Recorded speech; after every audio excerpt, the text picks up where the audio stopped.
Friends, welcome to our channel civil engineering academy. तो आज जिस टॉपिक के ऊपर हम डिस्कशन करने वाले हैं उस टॉपिक का नाम है फ्लैट स्लैब।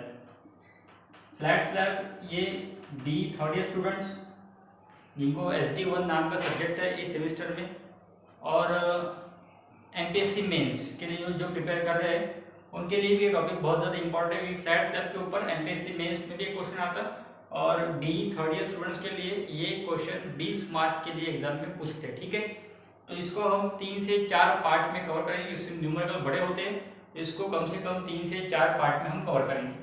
तो आज के लेक्चर में हम क्या क्या देखने वाले हैं, सबसे पहले ये आप देख लो कि सबसे पहले what is flat slab, flat slab क्या होता है। उसके बाद में फ्लैट स्लैब के एप्लीकेशंस कहाँ होते, किस कहाँ हम फ्लैट स्लैब यूज करते। उसके बाद में फ्लैट स्लैब के टाइप्स कौन से रहते, कौन से टाइप्स के फ्लैट स्लैब हम लोग प्रोवाइड कर सकते। उसके बाद में फ्लैट स्लैब को कंस्ट्रक्ट करने की मेथड्स क्या होती, methods of constructing flat slab, methods of flat slab,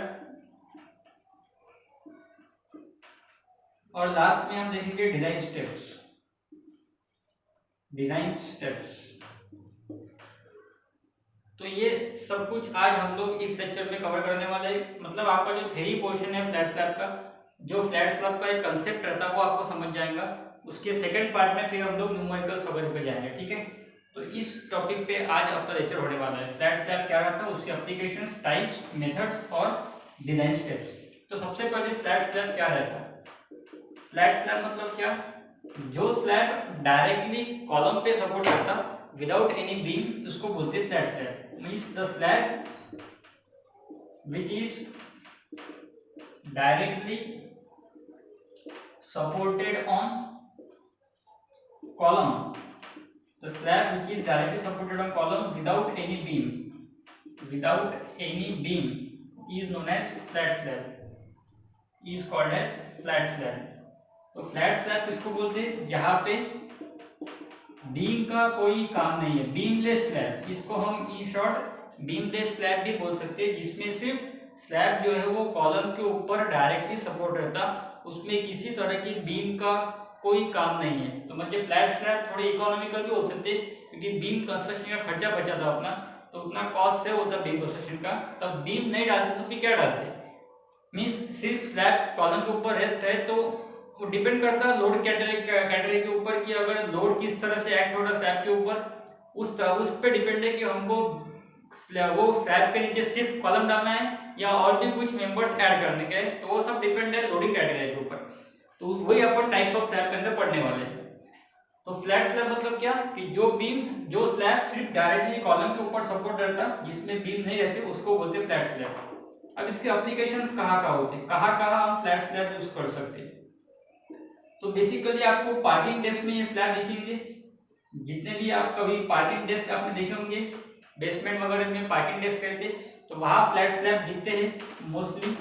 hotels वगैरह में फ्लैट स्लैब दिखते हैं, कोई कम्युनिटी हॉल्स में फ्लैट स्लैब दिखते हैं, होटल्स, कम्युनिटी हॉल्स और वेयर हाउसेस, वर्कशॉप, इसमें भी फ्लैट स्लैब दिखते हैं। तो इन सारे जगहों पे फ्लैट स्लैब का यूज होता है और आपने देखे भी होंगे, सिर्फ आपको पता नहीं होगा कि इसको फ्लैट स्लैब बोलते हैं। आपने इस तरह के स्लैब देखे होंगे, तो आज उसकी कुछ इमेजेस भी दिखाऊंगा आपको ताकि आप पहचान पाओगे कि फ्लैट स्लैब कैसे रहते हैं, कैसे दिखते हैं और उसके अलग अलग टाइप्स कौन से होते हैं। ठीक है, तो ये सारी जगहों पे अपन फ्लैट स्लैब यूज करते हैं।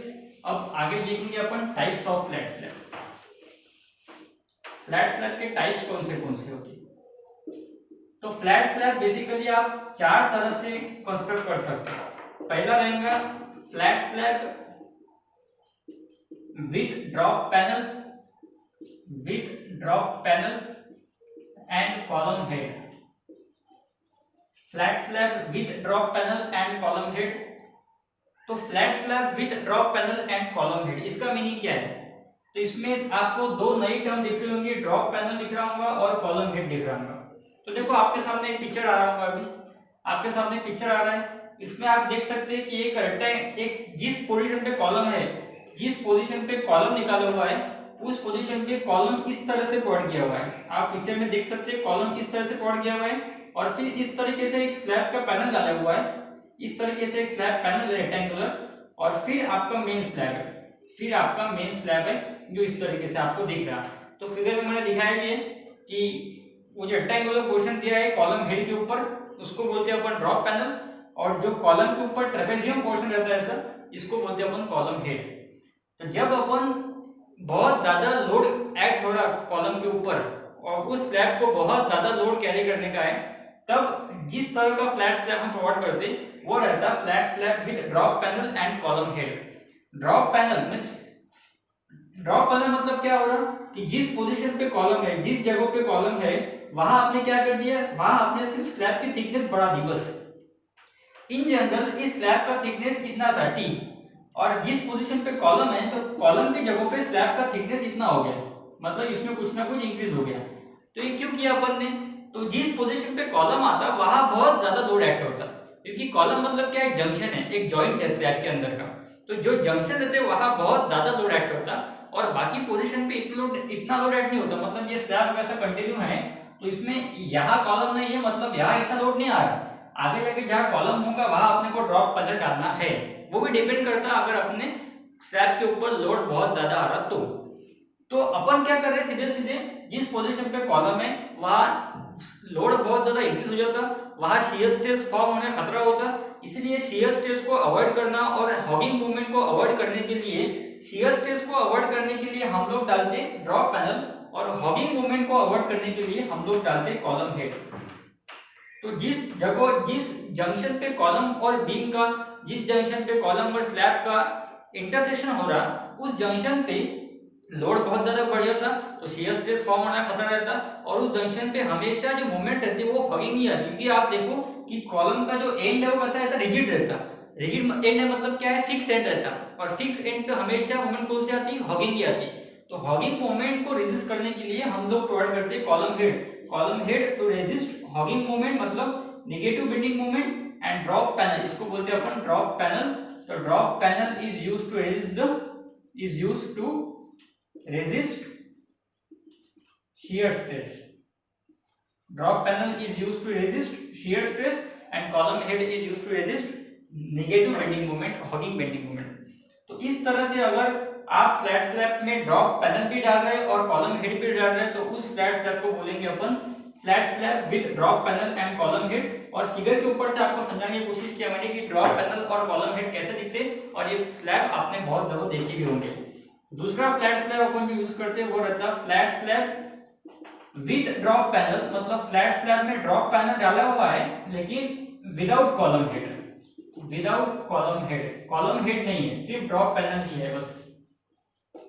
तो flat slab with drop panel and without column head, तो ये जब आप प्रोवाइड करते तो इसका फिगर जो किस तरह से दिखेगा, ये फिगर भी आप लोग देख पा रहे होंगे। इसमें सिर्फ क्या है, ड्रॉप पैनल दिख रहा है आपको, ड्रॉप पैनल समझ गया आपको, रेक्टेंगुलर रहता है तो इसमें सिर्फ ड्रॉप पैनल दिख रहा होगा और कॉलम हेड नहीं दिख रहा होगा। तो आप पूछोगे कि सर ये कब डालना और ये कब प्रोवाइड करना, तो ये सब डिपेंड करता है लोडिंग क्राइटेरिया के ऊपर। अगर फ्लैट अपने स्लैब के ऊपर लोड बहुत हेवी होगा तो अपन दोनों प्रोवाइड करेंगे।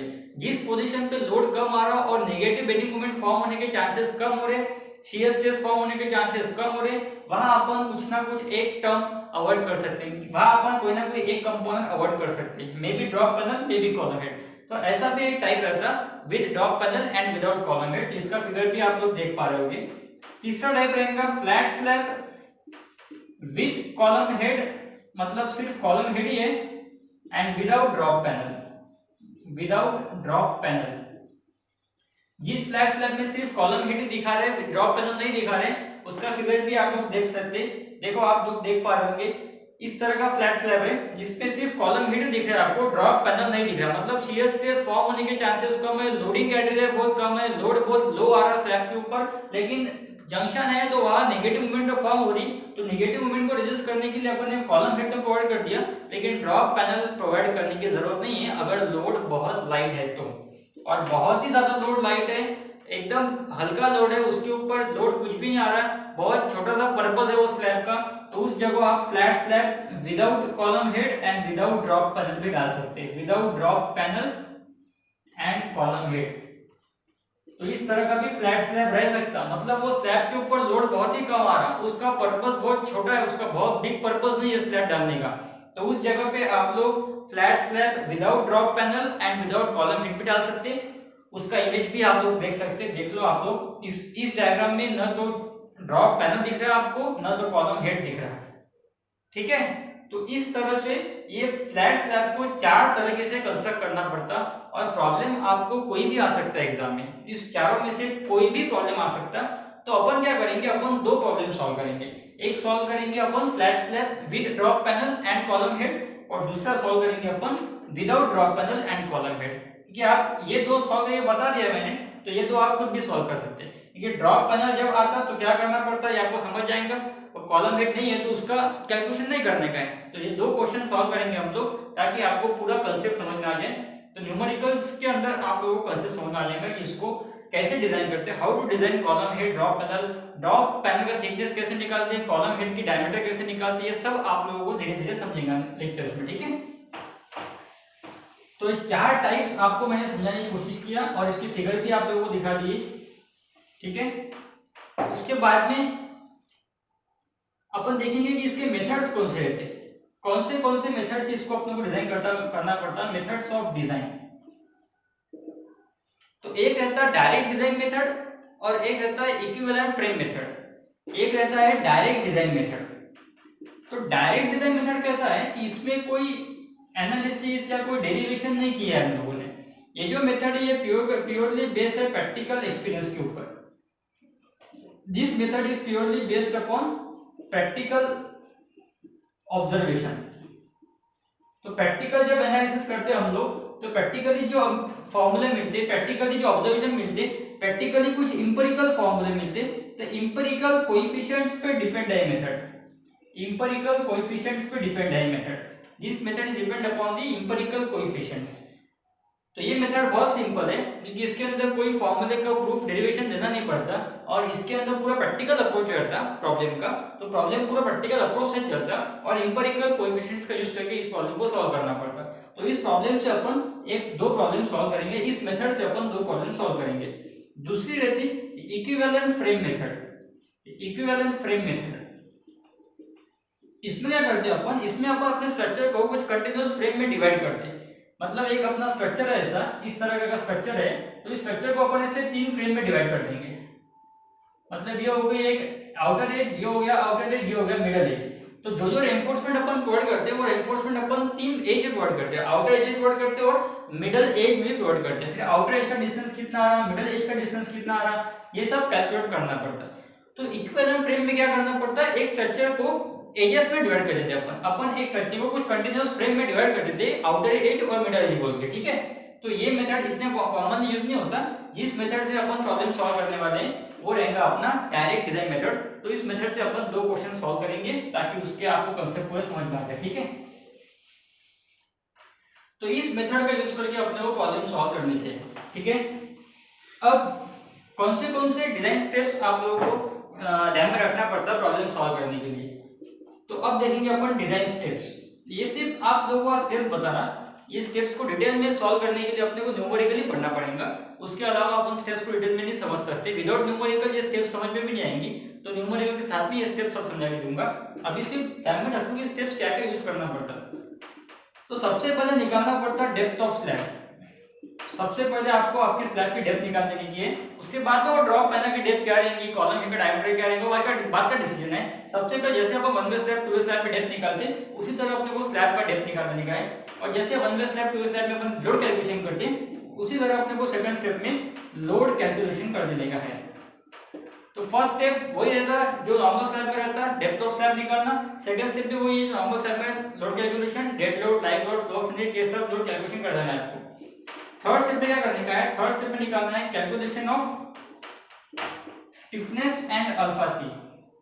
स्टिफनेस एंड अल्फा सी, तो स्टिफनेस बोल तो क्या है, अपने स्ट्रक्चर की रिजिडिटी प्रॉपर्टी है। क्योंकि अपना स्ट्रक्चर जो रहता है, अपने जो कॉलम के एंड रहते हैं वो क्या रिजिड रहते हैं, तो अपना स्ट्रक्चर कितना रिजिड है उसका एक कोएफिशिएंट निकालना पड़ता है, उसका एक रेशो निकालना पड़ता है, जिसको बोलते हैं अपन अल्फा सी। अल्फा सी को बोलते हैं हम लोग स्टिफनेस रेशो, अल्फा सी को अपन स्टिफनेस रेशो ही बोलते हैं। तो ये अपने को निकालना पड़ता है।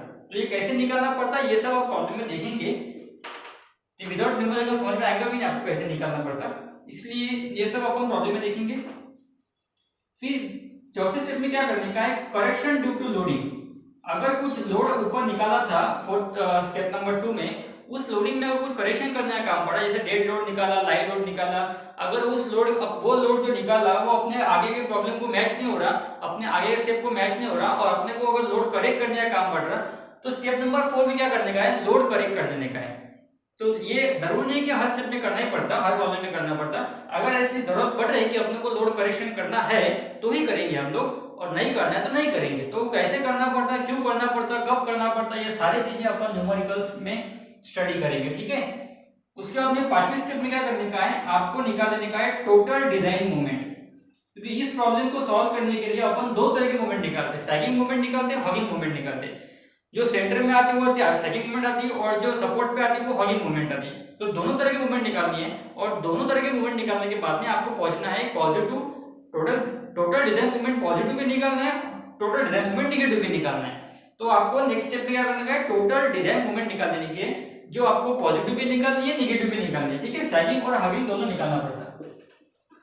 उसके बाद में हम लोग निकालेंगे रेनफोर्समेंट। अपन निकालेंगे area of steel, reinforcement along shorter and longer span. जैसा आप 1 वे स्लैब और 2 वे स्लैब में भी शॉर्टर लॉन्गर स्पैन में रेनफोर्समेंट निकालते हैं, उसी तरह फ्लैट स्लैब के अंदर भी आपको रेनफोर्समेंट लॉन्गर और शॉर्टर दोनों स्पैन के अंदर निकालना है। तो ये इसके फॉर्मूले कैसे रहते हैं, इसको कैसे सॉल्व करना पड़ता, वो भी हम लोग न्यूमेरिकल में देखेंगे, इसके क्या फॉर्मूले रहते हैं। ये पूरा डिजाइन हो गया कि आपको देने के चेक देने के, आपको ये पूरा डिजाइन हो गया, ये 6 स्टेप का प्रॉब्लम रहेगा जिसमें आपको डिजाइन करने का है, और डिजाइन होने के बाद में क्या करने का है, आपको प्रॉब्लम में चेक देने का है। और चेक किसको करने का है, चेक करने का है 2 वे शेयर का। तो 2 वे शेयर और 1 वे शेयर दोनों भी चेक करेंगे हम लोग। तो बेसिकली प्रॉब्लम में 2 वे पूछते, लेकिन आपको 2 वे और 1 वे दोनों भी चेक दिखा दूंगा। तो आपको 2 वे शेयर का चेक करने का है, और अगर ये चेक सेटिस्फाई आ गया तो बहुत ही अच्छी बात है, अपना चेक सेटिस्फाइड हो गया, मतलब प्रॉब्लम खत्म हो गया अपना। लेकिन अगर बाय मिस्टेक ये चेक सेटिस्फाइड नहीं आया तो क्या करने का है, तो आपको निकालना है डिजाइन ऑफ शियर रेनफोर्समेंट। मतलब जो शियर रेनफोर्समेंट है उसका भी आपको डिजाइन करने का है, मतलब स्टीडअप्स का। तो आपको बेसिकली स्टीडअप्स प्रोवाइड करना पड़ेगा स्लैब के अंदर। बेसिकली स्लैब के अंदर स्टीडअप्स प्रोवाइड करने का काम गिरता नहीं, तो 99% प्रॉब्लम में ये चेक सेटिस्फाई आने वाला है। लेकिन अगर 1% प्रॉब्लम में चेक सेटिस्फाई नहीं आया तो आपको शियर रेनफोर्समेंट का भी डिजाइन करना पड़ेगा, तो आपको स्टीडअप्स का भी डिजाइन करना पड़ेगा और उसका स्पेसिंग भी निकालना पड़ेगा, ठीक है। तो ये सारे जनरल स्टेप्स हो गए फ्लैट स्लैब के अंदर के। तो ये बेसिकली आप सिर्फ स्टेप ध्यान रखो क्या करना पड़ता है, बाकी ये एक एक स्टेप में बहुत लंबे लंबे कैलकुलेशंस है और इसका प्रॉब्लम बहुत बड़ा रहता है। तो मे भी अपन आगे का लेक्चर जो रहेगा वो अपन बोर्ड के अंदर सॉल्व करते हुए मैं आपको स्क्रीन रिकॉर्डिंग करके भी आपको दे सकता हूँ वीडियो, ताकि प्रॉब्लम बहुत बड़ा है तो वो कम से कम आपके पेजेस से कैलकुलेशन करो तो आप 15 से 20 पेज का प्रॉब्लम हो जाता, और उतना बड़ा problem I can't solve on board. तो मे भी मैं पेज पे सॉल्व करके उसकी मोबाइल से स्क्रीन रिकॉर्डिंग करके आपको वो वीडियो दूंगा, लेकिन वो आप प्रॉब्लम आपके लिए बहुत ज्यादा हेल्पफुल रहेगा। तो जैसे भी होगा वैसे अपन ट्राई करेंगे, और नेक्स्ट लेक्चर में अपन पार्ट 2 लेक्चर नंबर 2 में अपन इसके आगे के कुछ कंसेप्ट सीखेंगे और एक प्रॉब्लम सॉल्व करेंगे। पहला प्रॉब्लम सॉल्व करेंगे हम लोग slab with drop and without with drop panel and with column head, ठीक है। तो चैनल से जुड़ने के लिए बहुत बहुत थैंक यू। वीडियो पसंद आते हैं लाइक करो और चैनल को सब्सक्राइब करो, आगे शेयर करो और नोटिफिकेशन बेल को ऑन कर दो ताकि आपको अपने चैनल के लेटेस्ट लेक्चर तुरंत मिल सके, ठीक है। Thank you.